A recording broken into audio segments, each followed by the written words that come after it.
The broadcast is live. You got to start the intro.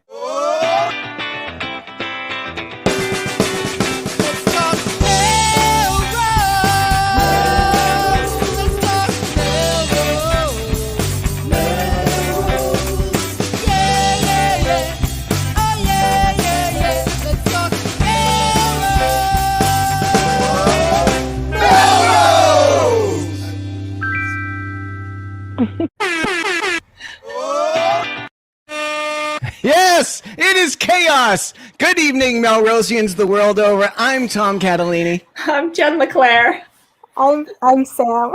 And notably absent is Tom Shampoo, who couldn't be with us this evening. Happy birthday, Eli Shampoo. That's right. But Tom's usually in command of the command center and all the all the controls, and we don't normally play the intro twice. But sometimes it's so nice you want to play it twice. Nice, yeah. There you go, off the rails. Off the rails quickly. It's not even going to be on to start, so let's go right into it. Yeah, we're going to go right in. Wow, it's a fast-paced show this evening. So speaking of the moon. Right, BFD Melrosians. Where are we speaking of the moon? Well, in the intro with the planet, with the Earth, and then I don't know. That was terrible. Got it. Let's just go. Are you with me now? One of the most cherished segments of the show is the BFD Melrosian segment, and we never disappoint. And this week it is MHS senior Randy Sullivan making headlines in the news. She organized, as part of her senior year capstone project, a First Girl to the Moon webinar. And it was cool. So it's all done in coordination with the Center for Astrophysics at Harvard and the Smithsonian. And it happened last Sunday night. Fear not if you couldn't make it. It is on the YouTube channel, and I watched a good portion of it. It's only about an hour long. It's fast-paced. It's engaging. These women scientists and engineers all do the presentations from the Astrophysics Center. And it's aimed at, Randy did this to help cultivate interest in the field, as she's always like, she's always liked the STEM stuff. And she's interested in the space in particular. But this isn't for her. This was her service to, it's really aimed at like grade school children, younger, middle school and grade school children. And so it's very fast paced, engaging. The presentation, presenters are great. And it just was just a cool thing. A very fun lecture. 4 prominent female astrophysicists and engineers speak about their careers and day-to-day work in the field of space and science. Randy, awesome job. You are a BFD Melrosian. Absolutely. There's we have no shortage of BFD Melrosians, and I'm glad that a lot of them recently have been our MHS students. So that's very encouraging. It's also Women's History Month, and the other day was International Women's Day. So this all kind of ties in very nicely. And I haven't seen this yet, but I'm looking forward to it. It's cool. Great. Yeah. How did you celebrate International Women's Day, Tom? That's a good question. So my calendar is full of things to celebrate every day, but this is one of the ones I look forward to because there are women on all the countries and all the continents. Just stop. The answer is I celebrate International Women every day. That's right. I usually get flack when I give answers like that, though. I thought you were going to go with your Valentine's Day strategy, which is you aim for the day after so that you can let all the women internationally know that you still appreciate them. Right. Actually, if you could each look under your chairs right now for International Women's Day. Piece of gum. A pair of earrings. Oh, my God. You know what, though? It's time for the news.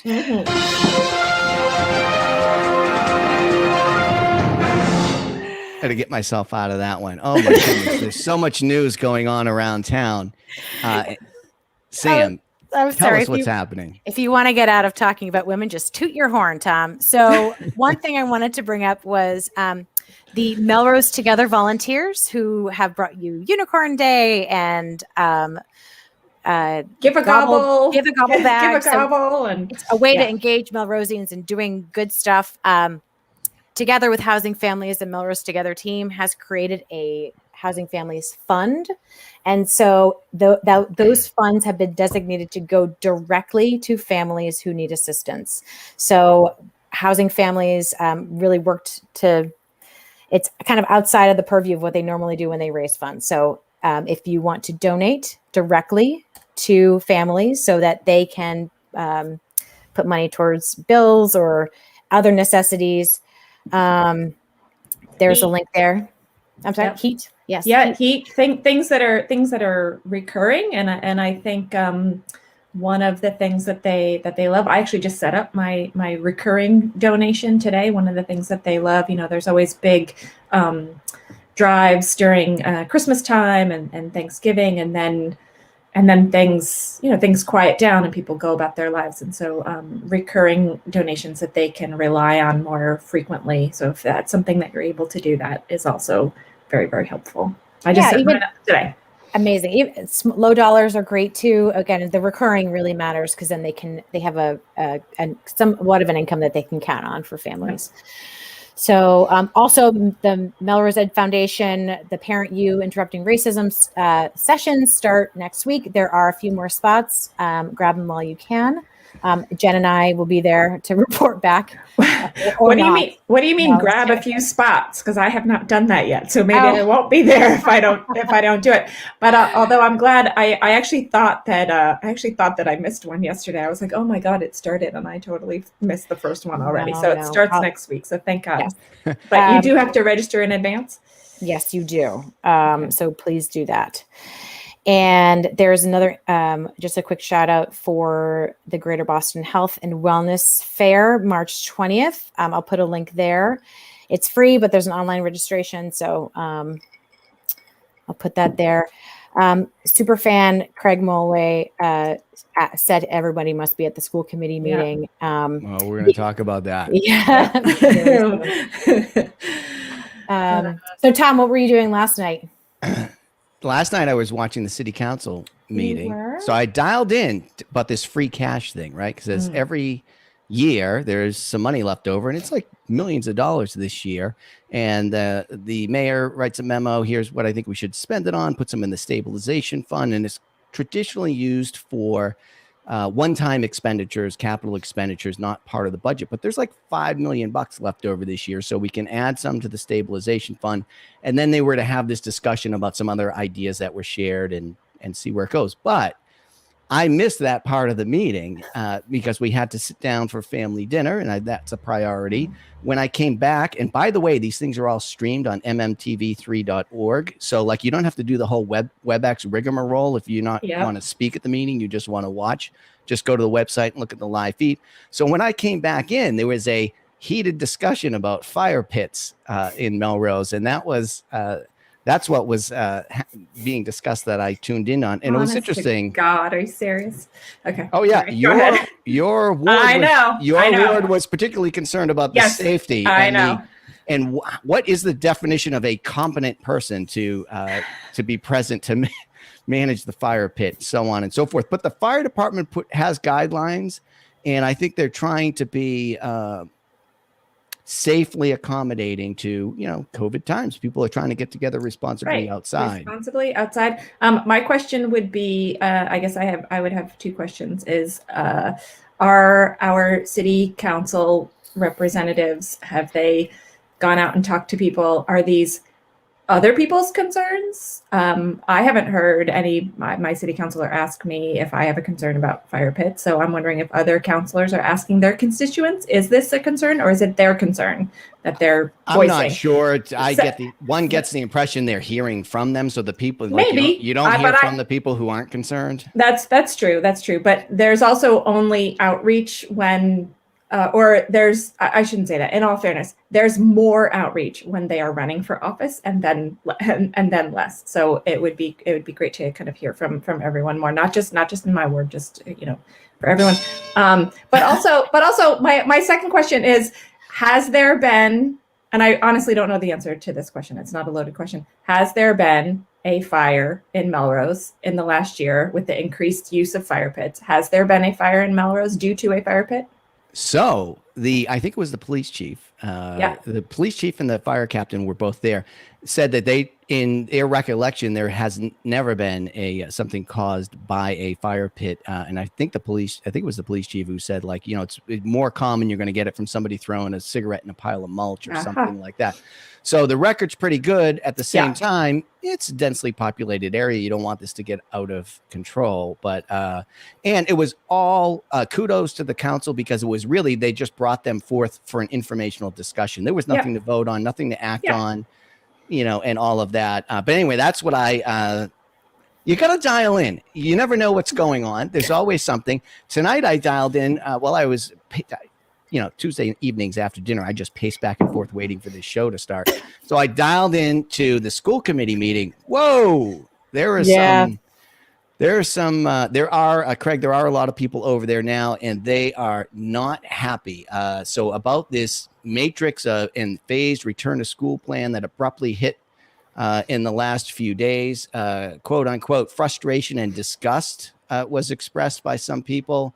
About how they were invited or not invited back. And a 10-year-old girl spoke about how she felt like there was a party at her school and she wasn't invited. So there was some drama about, like, I guess they've tried to get everybody back, but in some of the classrooms, let's say they used to 20, they're only taking 18 back. So it's like this, it is kind of in some schools, I guess, in some circumstances. So it's kind of a weird cutoff point. It's not like half and half or whatever. It's like, okay, you and somebody else can't go, and then you have to watch everybody else on your Google Classroom or Zoom or whatever they do. Yeah, I think before the show, we were talking about how these decisions seem to get made very quickly, which can lead to, not only frustration, but some eroding of trust. And so who's to say, I don't know. There's a lot of I don't knows out there about what that classroom makeup is like. My kids are at Lincoln. The sizes are bigger. So they were able to squeeze in 21 kids. And, whether you were ready or not, here they come in. And there's opinions on all throughout the continuum on this issue. But And then sorry. No, go ahead, Tom. Go ahead. I was going to say, Massachusetts apparently mandated everybody's K-5 is going to go back April 5th, 6 to 8 by April 28th. And sometime in April, they're going to decide in high school. And I think if I read this article correctly, online learning isn't going to count anymore after some of these dates or something. So Mass is aggressively pushing people back, yet we don't have the vaccines yet. Now teachers are prioritized. We're going to have a special guest coming on shortly to talk more about that. It just seemed, the timing just seems weird as well. Like, if they can get vaccinated in the next few weeks, couldn't we have waited? I'm not really sure. Again, I love school. I love the quiet happening in my house, but timing seemed a little bit off, honestly. And I wanted to make sure that my student's teacher was ready to get all 21 kids in there.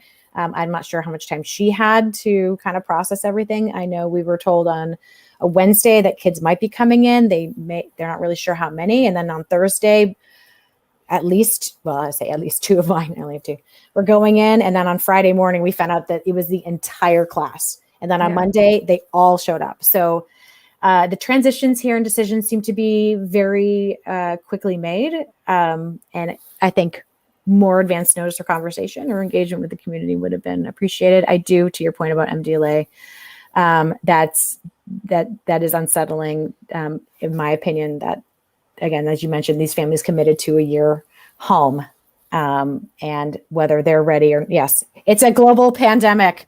A lot of just Sam's excellent point. A lot of it was communication issues were really at the heart of it, and there were some impassioned comments in the public comment. I do see Mike Miner saying something about Sam's excellent point. Let me let's make sure you get that put up Jen there. had something to say. I want to make sure you have a chance to add what you wanted to that. Well, I think and it's just it's honestly just kind of my personal feeling, but I think this might be how some of the other folks are feeling. So we chose remote also, for a variety of reasons. But there's also a sense now, I think, that we've all been waiting, whatever side of the coin you're on, right? If you want to kind of stay home longer, you think it's safer, or you're like, get the kids back in school. Either way, we've been in this situation for a year, but now things seem to be happening quickly, right? Like vaccines and getting the kids back. Like we've all been gliding along, and now things are moving very quickly. And even though we've been looking for this and waiting for this, now that it's here, everybody's like, oh my God, it's here. That's sort of how I feel like. And I think with regard to the remote students, those are decisions that we made in the, in the sort of heart of the pandemic, I guess I would say. Now there seems to be kind of a light at the tunnel. Now that students are going back, and now that they're saying like, okay, we're inviting people back. That's different than when it was kind of like split more evenly, right? Now, if the majority of our community is going back to school and having like a community in school experience, for me, that's now a different ball game. Like, yes, now I want my child to go back and be part of that. I know that. But I think what I'm saying is I think that's what people are feeling. Like when you had to make that decision early on, like, safe or not safe, when you're talking about, okay, now everybody's going back, but you can't, it just creates a little bit more of like you're a little bit more left out. I think that's what people are feeling. Like if the kids are all going back now, and now it's time, but I can't yet. That feels tricky. There's all pressures from all directions. Yeah, and I know. What's changed is the news of the vaccine, but we don't actually have the vaccine yet, and all of a sudden we're back. But you know who has been vaccinated? A friend of the show, a gentleman who launched his career to a new stratosphere. Speaking of astrophysicists, with this show, if the producers can please get me the visual, and he's wearing. There he is. Steve Casella wearing the appropriate get vaccinated attire, clearly. Look at how often he wears that shirt. Look at how worn that is. I mean, mine's like brand new. He loves that thing. He's been wearing it all year. Yeah, I wonder if he wore it on his safari. Oh, that must be it. That must be it. Steve is a veteran of the Iraq War, and he went down to the VA center in Bedford and was able to get vaccinated, and he was wearing the right attire. And so we're very happy to see that on both counts. I thought you were going to say that he was a veteran of LTMM. He's also a veteran of LTMM. Yeah, well, we launched him to new levels of success. Yeah. I think it's fair to say. Absolutely. Okay. Okay. That transitions us to our special guest, Sam. Yes. Go. Sorry, very quickly. Craig Mulway needs to know where he can buy a T-shirt. We do not currently have any left, but clearly we need to. We're going to need to do a season 2 T-shirt with new quotes. So stay tuned. We'll. Oh yes. Craig, we need some of your quotes coming. Yeah, but you can get a mug. Okay. Let's go. All right. Coming on the show is my friend Mandy Carroll. She is a Hoover mom and Melrosian, and she's here to talk about some vaccine stuff. Here comes her music. See, that's not my job. I'm ready. Walk on music. There we go. Right?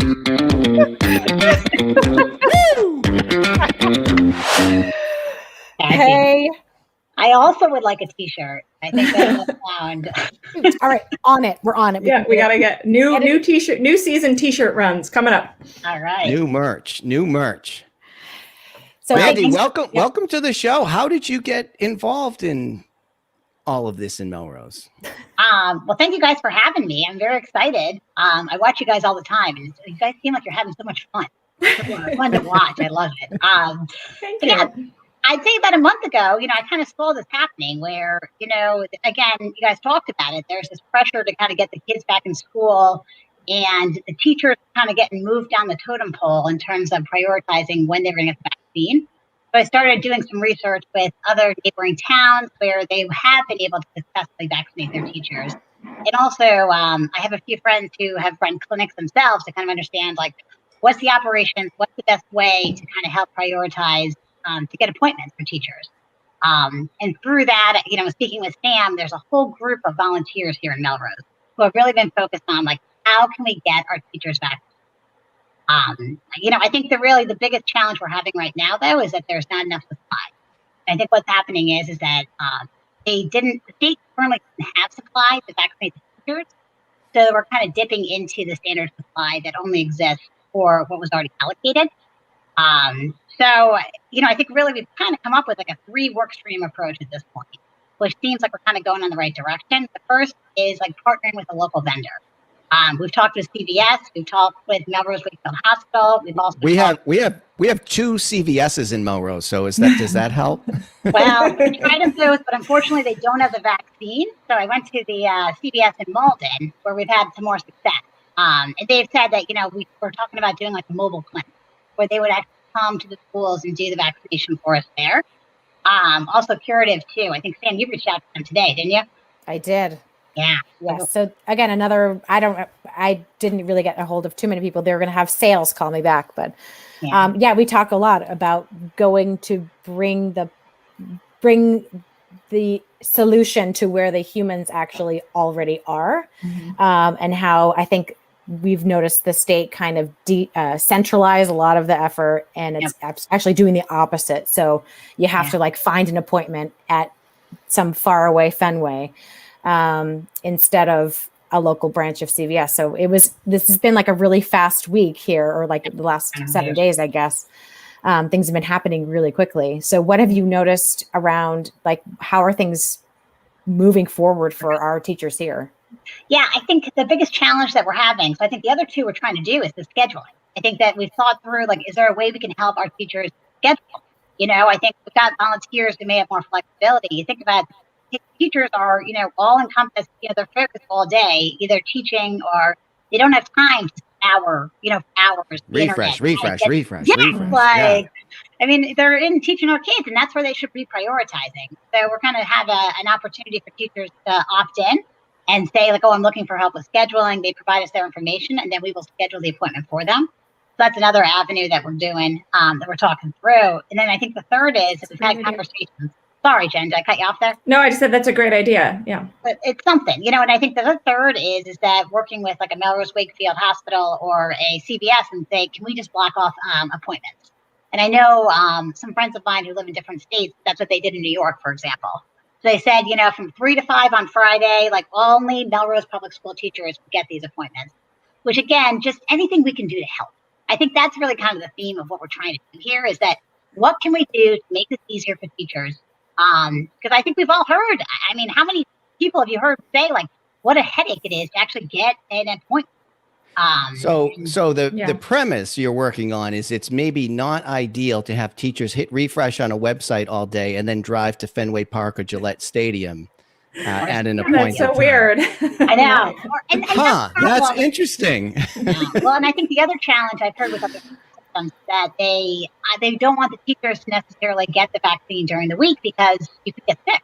I mean, you think about all the side effects you're hearing. So it's like, okay, but how are we going to do that if all the teachers are for an appointment on a Tuesday, the next day they're all out?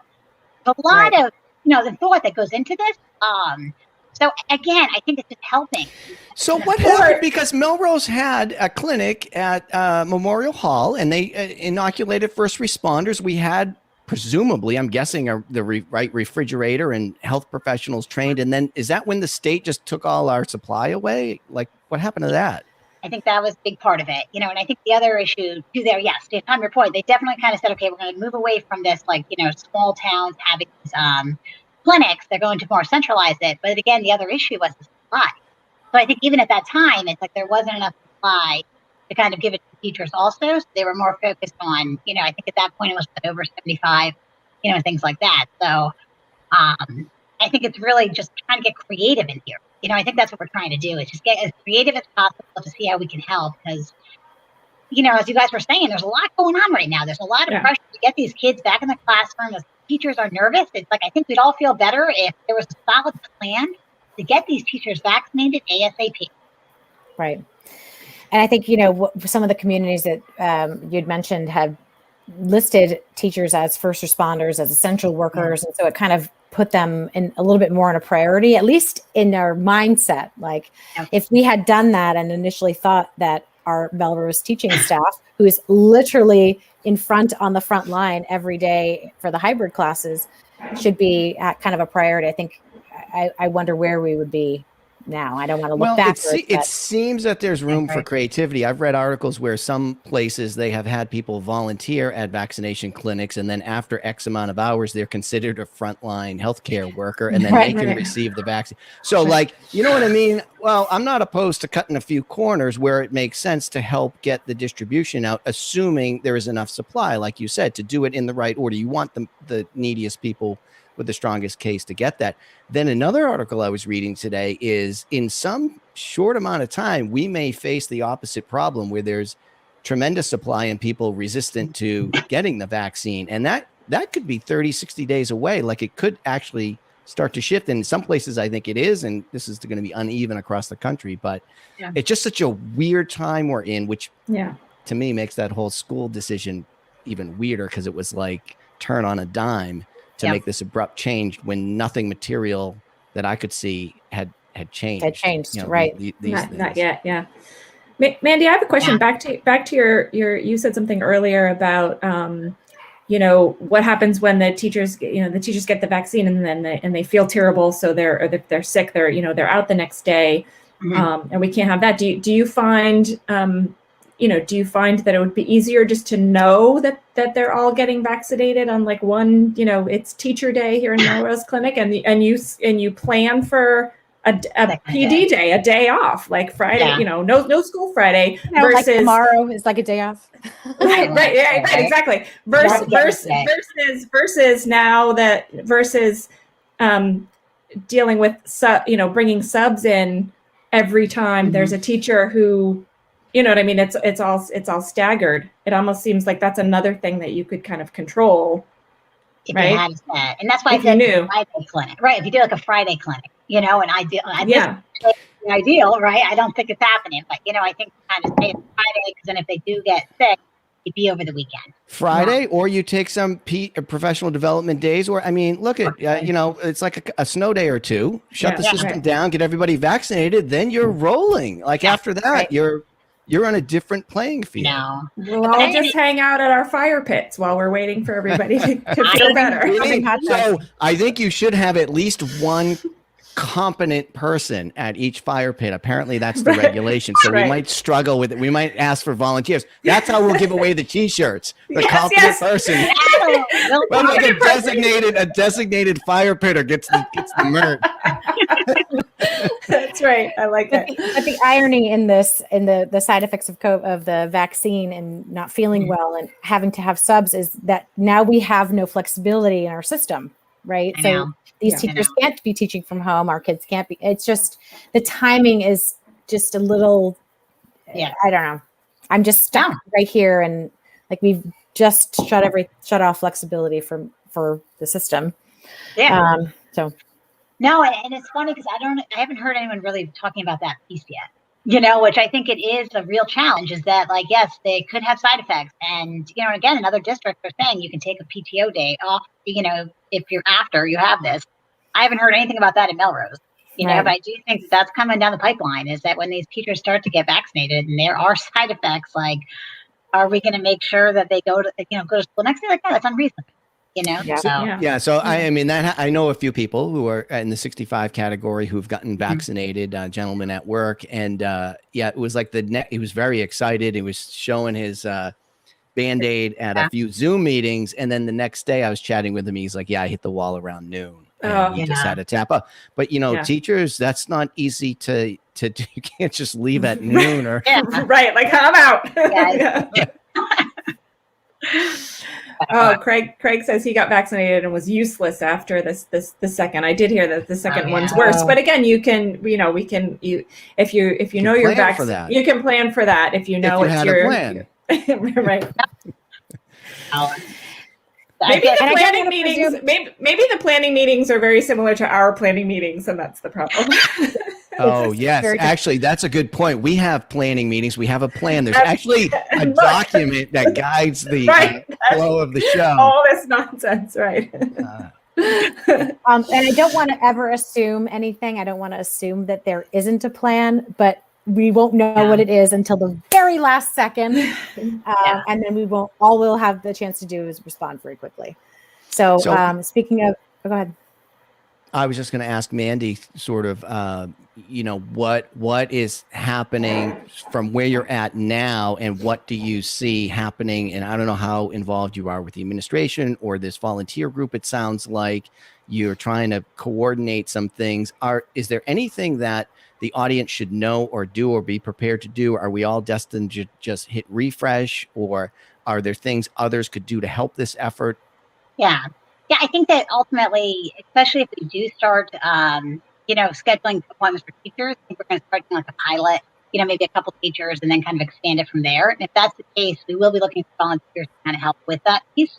And I think also if we do end up using, going the route of partnering with like a local vendor to do a clinic, I think we also will need volunteers there. So I think that if folks are interested in volunteering, I think please reach out. We are going to need help, I think, with all three of these avenues just to kind of get it off the map. And how do they reach out? I can give you my contact. I guess I can put it in the chat. Is that the best way to do it? Yeah, Sure. we'll get it out there. Sure. We'll get it out there. Yeah. Tom will volunteer to for crowd control. Tom will volunteer to be there with his bullhorn. Oh, yeah. All right. Well, Yes, I am qualified to help. Excuse me. I would like to keep this an orderly process. Keep the lines moving. You get what you get, and you don't get upset. That's right. Please have your sleeves rolled up in advance. Moderna, Pfizer, J&J. You get what you get, and you don't get upset. That's right. Well, I have a few things I wanted to show, and the pun here is to thanks for sticking with us. That's Miss D from the Lincoln School getting her vaccine. I know, it's just so great. She's great. Here's also Miss Linsky getting her vaccine. Nice.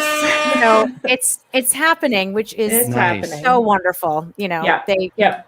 We're getting there. I mean, this is complicated. I know. We all. We don't have all the answers and no. We don't. Yeah. Right. Exactly. I mean. Yeah. This is really hard, and I know everybody's doing what they can. We will get there. Together. I agree. Together. Tom. Melrose In like together. 30 days, it's going to be very different. I think it will be very different. 30 days. But it's just you're right. Yeah. I can't wait till everybody's vaccinated. LTMM is back in the studio. We're throwing shindigs again. That's right. Yeah. More hullabaloos. Exactly. Hullabaloos. Dope Yes. hullabaloos. Okay. Well, with that though, Thank you, Mandy. Thank you so much for being here. Thank you so much for joining the conversation. Thank you for joining the show and the conversation, for everything you're doing to help the teachers in Melrose. They don't log off. She's about to log off. Yeah. You have to dance with us. You have to dance off. You've seen the show. This part. All right, here we go. We'll see you around town.